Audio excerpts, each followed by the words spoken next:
Hi, this is VZ Pro Trade Channel. In today's video, I will show you how to how to turn off streamer mode on Discord.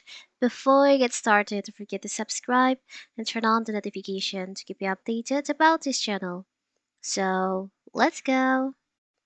So, if you ever notice streamer mode enabled on your Discord, at the top of your Discord screen and wondered what the heck it was, you've come to the right place. So in this video, I will explain what Discord Simmer mode and how to disable it.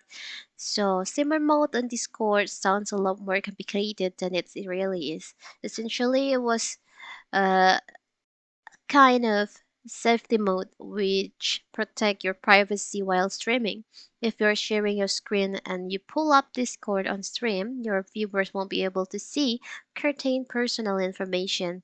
But what if you want to turn off this feature? It's very simple.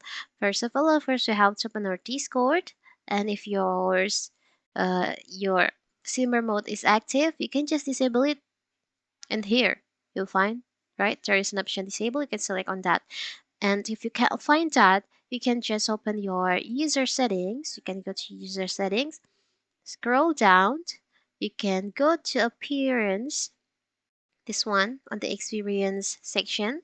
Now, from appearance, you can select on streamer mode. And here you are, the streamer mode. You can disable it by select on the toggle in here. So now if you check on your Discord, there's no more streamer mode at the top of your screen on Discord. It's very simple, right? And so that is how to how to turn off streamer mode on Discord. Don't forget to like and subscribe and turn on the notification to keep you updated about this channel. Thank you and see you!